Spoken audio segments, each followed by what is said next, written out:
it going, everybody? Welcome to General Hospital MV, my GH After Show. Let's get into it. Shall we get right into the teen scene? Let's get right into the teen scene. Things are not looking great for Trina, and it is unbelievably frustrating. Nobody believes this girl is guilty, not even Jordan, the police commissioner herself, but unfortunately the evidence says otherwise. Somehow, despite not ever seeing Esme put on gloves even once, not even when planting the phone in Trina's bag, that phone only has Trina's fingerprints on it. The only thing that I can come up with is that the show pulled another Denise DiMuccio, and at some point Esme burned her own fingerprints off of her own hand. Y'all remember Denise DiMuccio, Ava's twin sister? Or like her long lost cousin or something really stupid from the Ron Carlivati era. Such a mess. The phone in question also had purchases made with Trina's credit card, which made her look even more guilty. It's so frustrating seeing so many people know it's Esme, but not a single one of them can prove it. Meanwhile, Trina is just trying to live her life as normal as possible, and she goes back to the work at the gallery where Ava fills her in on the fact that Spencer and Esme have moved back into Windermere, and it's putting a strain on her marriage. This has Trina feeling mad guilty about how fighting for her innocence is putting a strain on so many people she cares about's lives, but Ava insists that she keeps fighting the good fight. Ava also tells Trina the good news that Esme isn't pregnant, and that even though Esme and Spencer are moved into Windermere, the two of them are staying in separate bedrooms. The one thing that Trina can't get out of her head though is that Spencer believes that she is guilty and that Esme isn't, but thankfully this week we learned that that is not the case. Spencer shows up at the gallery looking for Ava and instead finds Trina, and their conversation gets a little bit heated. During that time, we learn a little bit of insight in what's going on in Spencer's head. He imagines telling Trina that he knows that she is innocent and that Esme is guilty, and that he only moved into Windermere with Esme so that he can keep her close and have her slip up and tell him the truth so that she can go to jail instead. And on top of that, he lets her know that he's falling in love with her. Like I said, it was in his imagination, but he definitely was thinking it, and he even goes to Cameron later and fills him in on his plan, but he also tells Cameron that he has to keep it a secret from Jocelyn so that this plan could actually work. Naturally, Cameron is less than thrilled about it, but he's gonna do it anyway. Meanwhile, Jocelyn convinces Trina to hang out in a public setting, aka Kelly's, so that they can be seen together and seen as a united front so that the world can see that Joss does not believe that Trina did this. The new cop, Rory, that has a bit of a crush on Trina, happens to be there, and Jocelyn notices him staring at them and she confronts him, but then Trina clears the air by saying, "Oh, he was the policeman that gave me a pop at the PCPD. He's more of a friend than a foe." Rory tells Trina to keep up the good fight as well. Now, as for Esme, she actually opens up a little bit to Nicholas about her personal life and how she doesn't have her biological parents or her adoptive parents in her lives because they're all dead. Well, except for Ryan, of course. She says that the only person that she was close to was their nanny, Maggie. Later on, we even see Esme reading a letter from Maggie that says that nothing good would come of her going to Port Charles and being in close proximity to her biological father.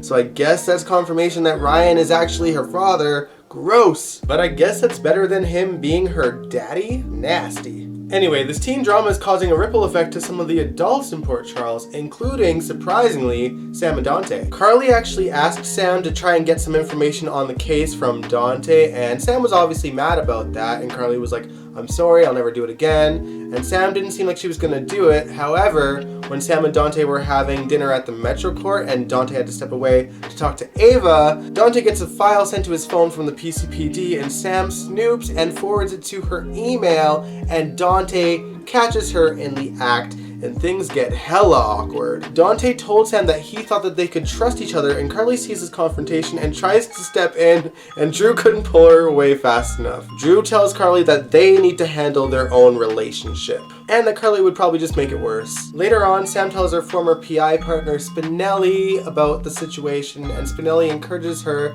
to try to see things from Dante's point of view and to work things out with him. I still think that they're doomed for when Lulu finally wakes up from her coma, but you know, for now, they'll be fine. Let's switch gears and talk about Elizabeth. Finn has a new plan to try and figure out who is sneaking into Elizabeth's house and seemingly trying to remind her of Franco, and that new plan is having Chase move into her house. And honestly, if I were Elizabeth, I would accept. The dude is fine. Chase also suggests that they put cameras up in the house so that they can catch whoever this is in the act. And honestly, I don't know why Finn and Elizabeth didn't think of that sooner. Side note, after several agonizing weeks wondering why not a single soul has brought up Heather Weber, Chase finally talks about looking into other possibilities of who could do this, and he brings up Heather Weber, but unfortunately it turns out that she has been sitting in that institution the entire time. So I guess that means we can rule her out, even though we have seen Heather escape institutions multiple times over the years. The only reason why I'm rolling with it is because I think that the writers have no intention of making it Heather Weber. I actually do think we're going to see Elizabeth doing these acts herself on the camera. Now as for Elizabeth's son Aiden, he thinks that Franco might be actually haunting them, and he goes as far as asking Lucy for advice on the supernatural. Furthermore, he buys a Ouija board online. I don't know whose credit card he's using, maybe Laura's because he was hanging out with her, but I don't know. By the way, we also got some cool scenes of Laura and Lucy talking about their past with deception, how a few years back they were going to open a day spa with deception's name, and how in the early 2000s they used to be working together as partners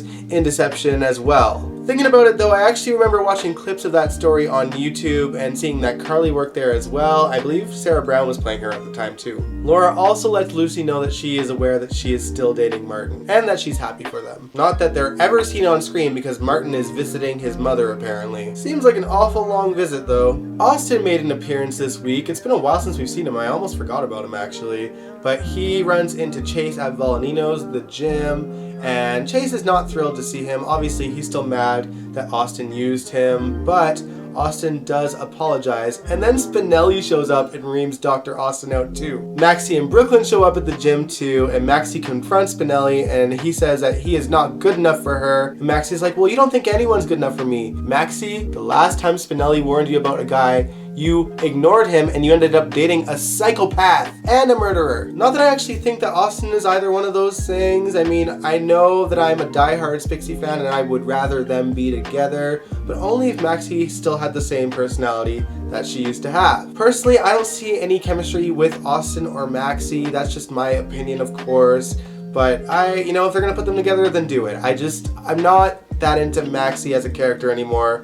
Unless they bring that fire back in her, then I'd want to see her with Spinelli. But if they're going to keep her like this, then they might as well keep her with Austin. And yes, before you guys ask, Brooklyn and Chase, they had their little moment too, but it's more apparent to me that we are going to be playing the waiting game to have this couple actually get together. I am willing to wait. I'm okay with waiting. I am in it for the long haul. I do want to see these guys together, and I'm okay with the slow burn. I've mentioned that before. But what do you guys think? Let me know in the comments below. Let's talk about what happened at Charlie's this week. Sonny manages to convince Phyllis to buy it for him for super cheap. I'm talking $100 cheap. And honestly, I think that was Sonny's plan all along, to have Phyllis settle into Port Charles and enjoy working there, and then, convince her that she is doing him a favor by buying out Charlie's. Nina shows up and she's absolutely thrilled for Phyllis, of course. Sasha and Brando are at Charlie's too, and it's clear that Sasha is still struggling with the loss of Liam. Phyllis actually brings the baby up, and Sasha couldn't change the subject fast enough. Then we even see her getting paranoid that Brando might think that they married too quickly, and he reassures her that that is not the case. At the end of the night, when everyone is clearing out the bar, Sonny and Nina offer to stay and help lock up while Phyllis quickly runs an errand with Sonny's bodyguard in tow, of course. And before they can lock up, two masked gunmen show up and try to rob the place. Brando and Sasha happen to circle back to the bar to look for Sonny, and they notice the gunman through the window, and Brando steps in and goes into the bar, and he and Sonny and Nina take the gunman down together. This, of course, has Sasha reeling for Brando putting himself in danger because she realizes that she could lose him in an instant just like she lost Liam, and she is not okay. That girl is gonna put herself back in the hospital, y'all. Just you wait. Now, as for Sonny, the next day, Carly goes to Charlie's and asks Sonny what happened, and he thinks that a bunch of wannabes are trying to move in on his territory since there's only 2 mob families left. Naturally, Carly wants some reassurances that Avery and Donna would be protected, and Sonny says yeah, they will be. Carly, of course, brings up Wiley too. Does he have Wiley's best interests at heart? Referring to Nina. Sonny says that even though he thinks that Wiley would benefit from having Nina in his life, he will back Michael up on whatever he wants to do. After Sonny leaves Charlie's, Phyllis is there and she talks to Carly and mentions that she had actually vouched for Nina's character to Harmony and apologizes to her for knowing what happened to Sonny and Nina in Nixon Falls and not saying anything to her. Phyllis also mentions that she has a history with Harmony, and that has some wheels spinning in Carly's head. As you guys might recall, Carly had talked to Harmony the previous week, and Harmony mentioned that she felt like she owed Nina, but didn't say why. If you ask me, Harmony definitely had someone else to worry about way more than she had to worry about Carly. Neil's brother Brendan, of course. That dude is working overtime to ruffle Harmony's feathers by sticking close to Michael, Willow, and Nina while he's at the Metro Court. Nina, Michael, and Willow were discussing their upcoming day in court, and Brendan is kind of in the background watching and makes sure he takes a picture with them in the background that he sends to Harmony to scare her. As you guys might recall, Harmony put up a good front when confronting Brendan last week, but this time she booked it back to the Metro Court and texted him that he had won. Later on, they meet back at the pier, and she begs him to stay away from her daughter, and he says he will if she pays up, and then she's like, "Don't worry, you'll get what's coming to you." The next day, Harmony starts to put her plan in motion. She puts a syringe full of drugs in her purse, but before she meets up with Brendan, she runs into Willow and Michael at the Metro Court, and Willow warns her about how the story with Nina could backfire if Nina decides to splash their name in the paper as well, and that their past, or rather her past, Harmony's past, could come up in that article. Willow reassures Harmony that she knows that she is a changed woman, and Harmony just hugs her tight and says, "No matter what happens, just know that everything I did was for you," and walks away. By the way, Nina did find out about the article because she was in the office with Alexis when Smoltz, the bad reporter, came in and brought it up. Alexis was actually asking Nina about her history with Harmony, and Nina was saying that she virtually has none because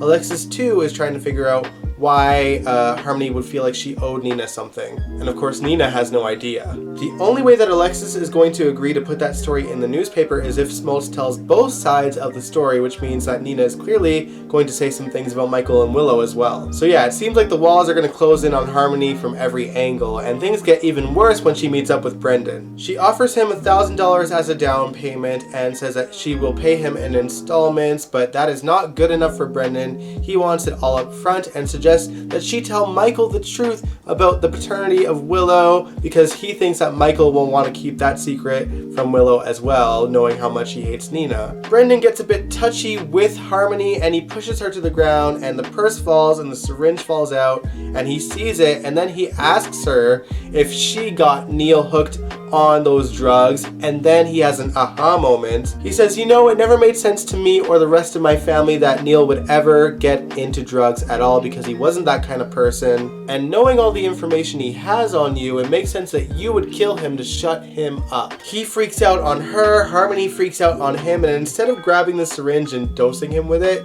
she pushes him off a cliff. I'm assuming he's dead. That, of course, was the cliffhanger that they left us on Friday, and I don't know about y'all, but watching that scene, I felt like I was tripping because there seemed to be like green screen at play, and it didn't make any sense as to why the green screen was there. Like in the further away shots, it really looked like an entire set, but in the close-ups of the actors, it looked like it was green screen in the background. I was so confused. I thought I was like overtired or something. I feel like I was tripping watching that. Did you guys notice? Let me know in the comments. And that, my friends, was GH in a nutshell this week. I hope you enjoyed my review and my thoughts about the show this week. I know that some of you guys are asking when I'm going to be live streaming on Wednesdays again. It won't be this Wednesday, but I will be back next Wednesday with a live stream. So not this one, the next one. Keep that in mind, okay guys? But anyway, I'll end this video here. If you like this video, give it a big old thumbs up, subscribe if you want to, and I will catch you guys in the next one. Peace out.